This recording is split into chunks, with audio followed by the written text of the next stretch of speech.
Nah, dari sesi yang kemarin masih banyak beberapa pertanyaan yang belum sempat terjawab karena kurangnya waktu. Untuk itu, sebelumnya ada pertanyaan dari pihak ibu-ibu kemarin melalui SMS. Mereka menanyakan bagaimana Ustadz hukumnya spiral dalam penggunaan spiral sebagai salah satu alat kontrasepsi.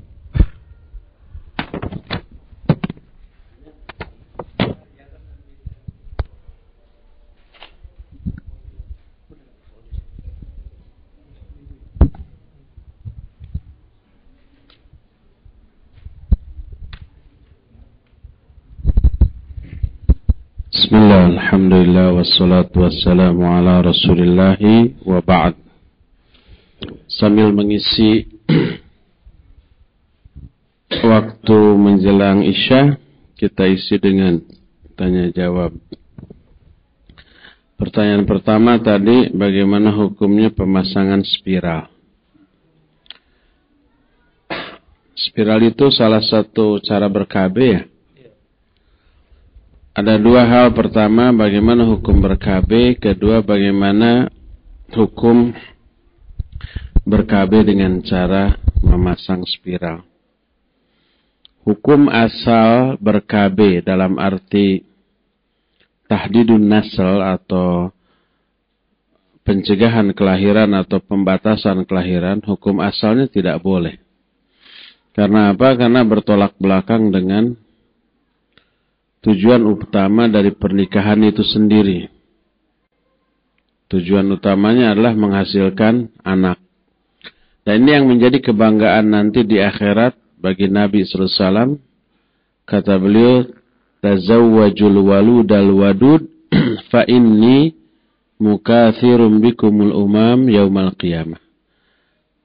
Nikahilah oleh kalian wanita-wanita yang penyayang dan subur. Karena aku akan merasa bangga dengan banyaknya kalian dibanding umat lain pada hari kiamat. Jadi tujuan utama pernikahan salah satunya punya anak. Sehingga membatasi kelahiran bertolak belakang dengan tujuan dari pernikahan itu. Tapi kalau pertama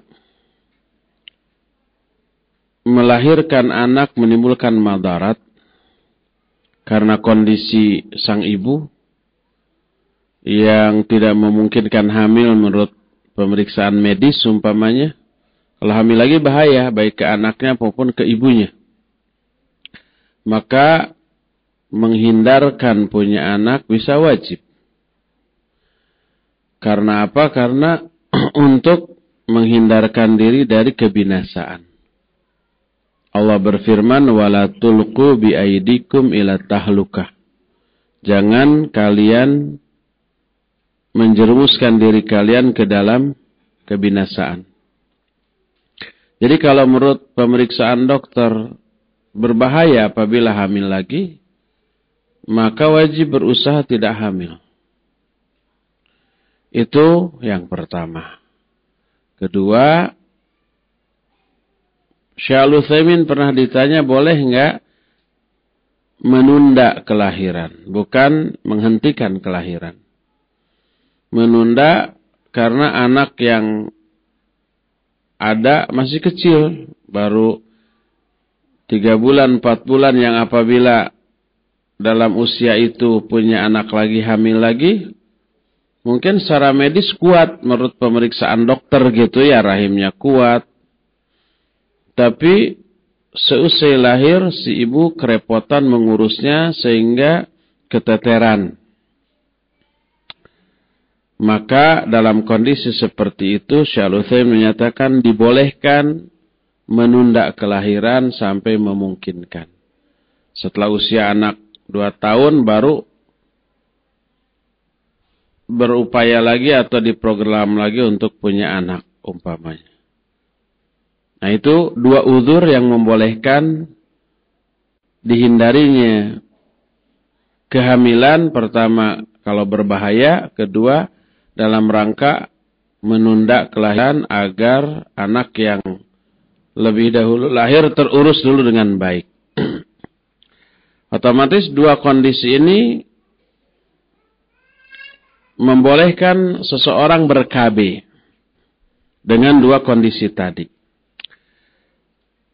Itu yang pertama. Kedua, bagaimana hukum pemasangan spiral? Walaupun tadi ber-KB dibolehkan bagi dua kondisi tadi, pilih cara ber-KB yang tidak bertolak belakang dengan syariat.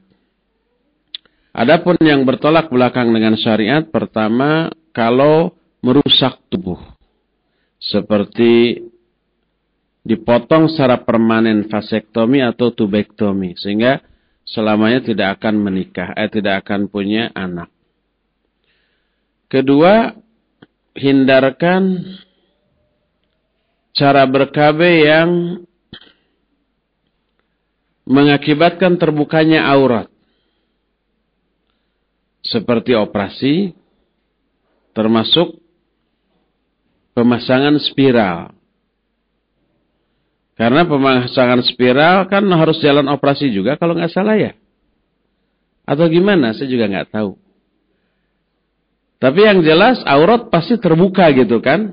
Terlihat oleh siapa? Oleh orang yang memasang spiral itu, dokternya atau bidannya atau siapalah gitu. Walaupun sesama perempuan, tapi hukum asal sesama perempuan juga tidak boleh saling terlihat aurat. Apalagi kalau yang masangnya laki-laki. Oleh karena itu, karena pemasangan spiral, pertama mengakibatkan terbukanya aurat. Yang kedua, adanya penambahan benda tertentu ke dalam organ tubuh, maka hindarkan penggunaan spiral tersebut. Wallahu a'lam bishawab. Mungkin ada pertanyaan lagi, Bapak atau Ibu-ibu?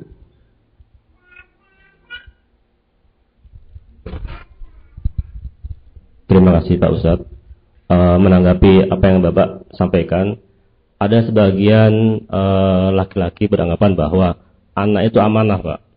Apabila dia tidak sanggup menjaga amanah, apakah juga diperbolehkan dia menangguhkan atau tidak mempunyai anak, Pak? Terima kasih. Ya, kalau seseorang tidak sanggup mengurusnya, apa boleh menangguhkan? Atau dengan kata lain, boleh nggak ber-KB dalam rangka menangguhkan kelahiran karena merasa belum siap? Belum siap punya anak gitu ya. Ya, harus didefinisikan dulu secara tegas yang dimaksud belum siap dari segi apa. Pertama, kalau belum siapnya itu dari segi kemampuan mendidik umpamanya ya. Anak kan harus dididik dari segi agamanya. Jangan hanya urusan dunia dididik tapi agamanya diabaikan.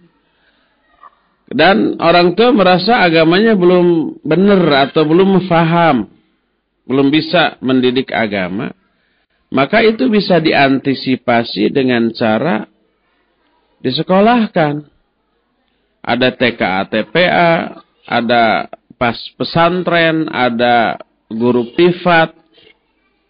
Sehingga alasan tadi itu nggak kena untuk mengundurkan kelahiran, kehamilan dengan cara ber-KB. Kalau belum mampu mengemban amanat anak tersebut dari aspek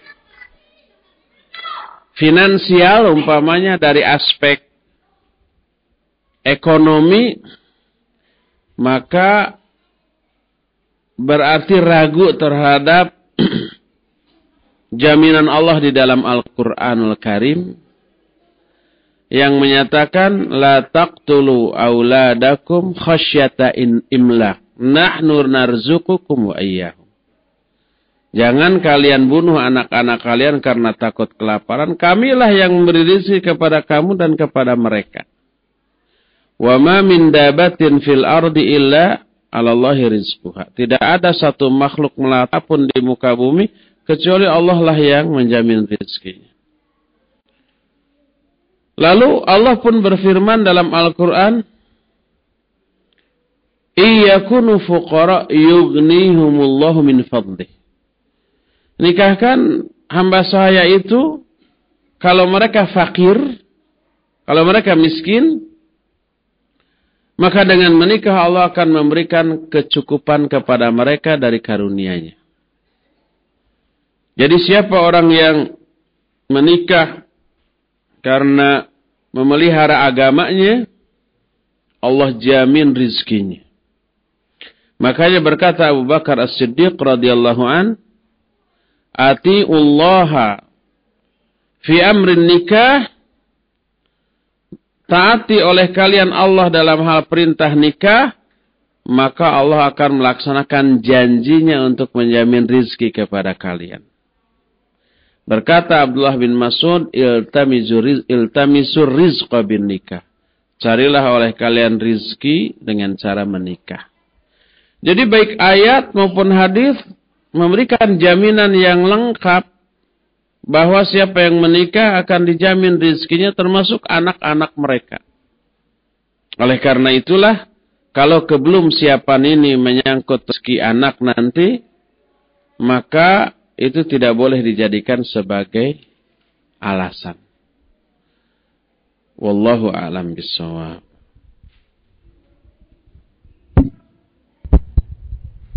Alhamdulillah, terima kasih Pak Ustadz atas penjelasannya.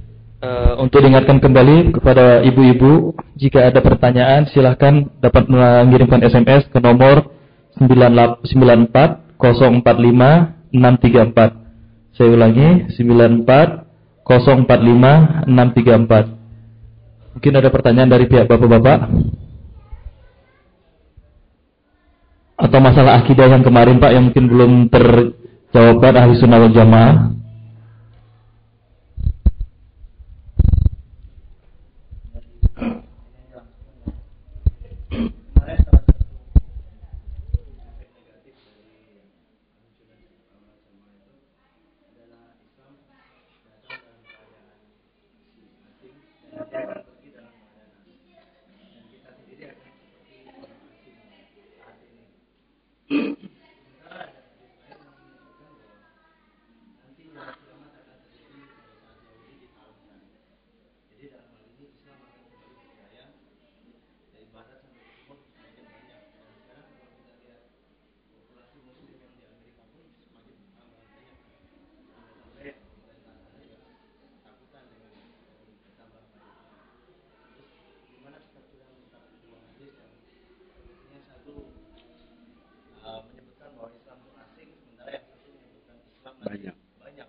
Ya, ada pertanyaan yang bagus dari Malaysia.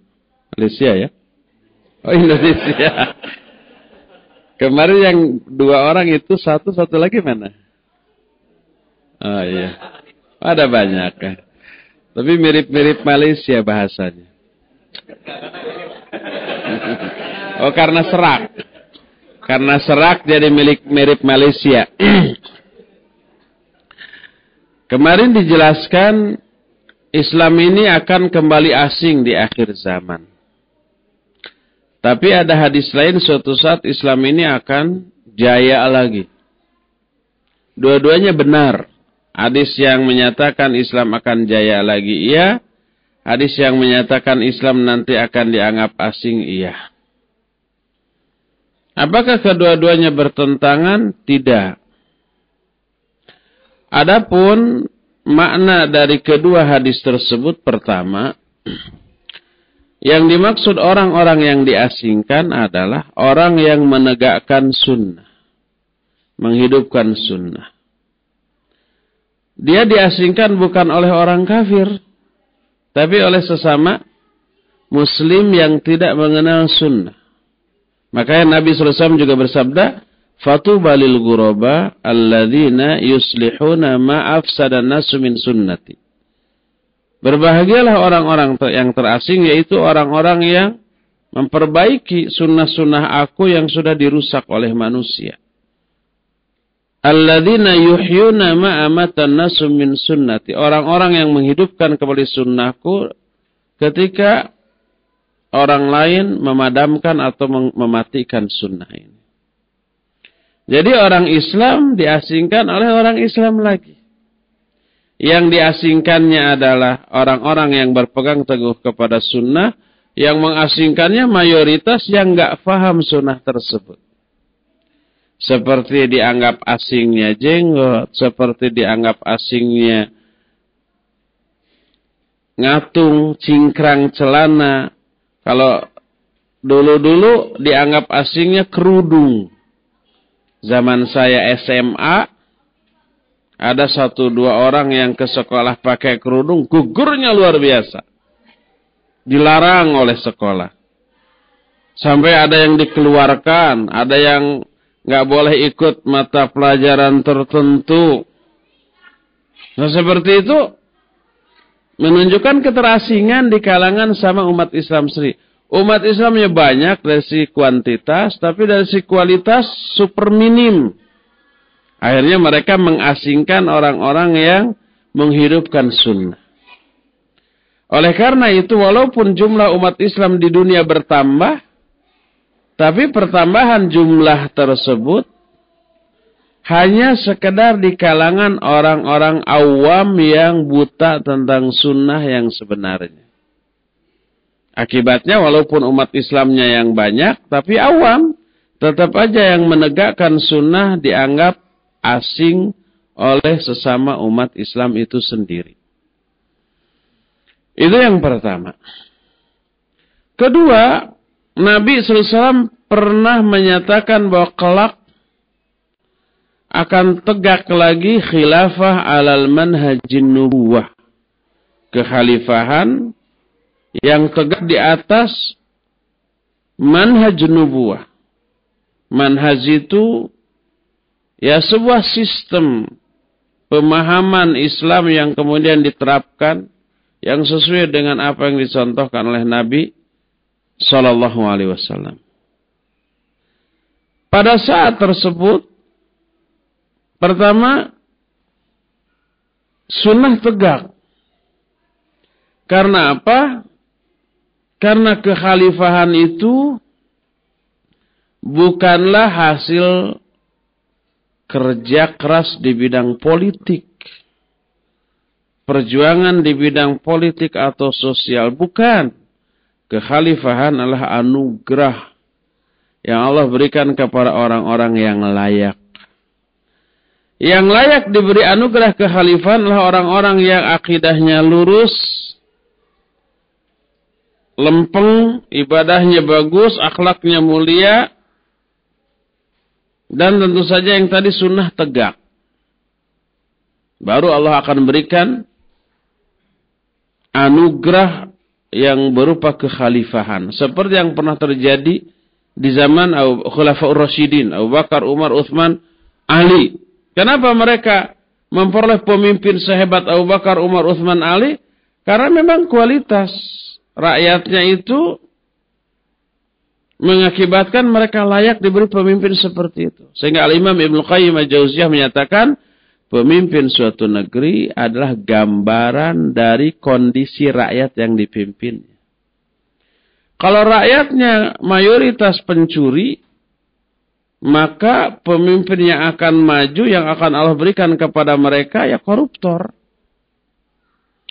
Kalau mayoritas rakyatnya adalah orang-orang yang Islamnya campur dengan syirik, dengan bid'ah, dengan maksiat, jangan berharap rakyat yang seperti itu akan diberikan seorang pemimpin yang adil oleh Allah Subhanahu wa Ta'ala. Oleh karena itu, untuk bisa melahirkan seorang pemimpin yang adil dan bijaksana, bukan dari aspek politik, tapi dari sisi dakwah. Dakwahi masyarakat, tanamkan akidah, ibadah, akhlak. Kalau mereka sudah memiliki akidah yang lurus, apa mungkin rakyat yang akidahnya lurus nanti pas pemilu memilih pemimpin yang sekuler? Enggak mungkin. Apa mungkin sekarang rakyatnya dibiarkan maksiat, syirik, bid'ah, lalu disodorkan pemimpin Islam oleh mereka disambut dan dipilih? Mungkin enggak mungkin. Karena mereka takut kalau pemimpin ini dipilih jadi presiden, nanti hukum Islam ditegakkan. Saya enggak bisa maksiat lagi. Bisa begitu. Makanya coba lihat di Indonesia. Dulu pemilihan capres dan cawapres ada 5 pasang kan? Di antaranya ada pasangan yang dianggap mewakili aspirasi umat Islam. Ketika pemilihan berlangsung 2 putaran, 1 putaran, 3 calon tersisih, yang menang 2 calon. Apakah itu mewakili umat Islam? Bukan. Yang terpilih dua-duanya dari nasionalis sekuler.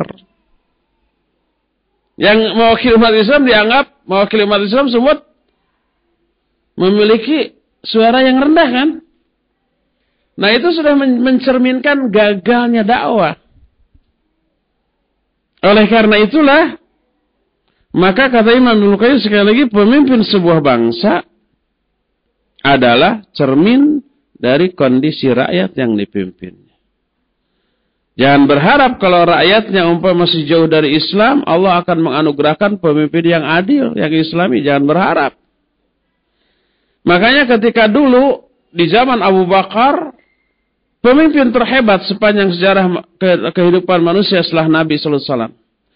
Kenapa kaum muslimin saat itu diberi pemimpin sehebat Abu Bakar? Karena memang kualitas iman, akidah, akhlak rakyatnya bagus-bagus.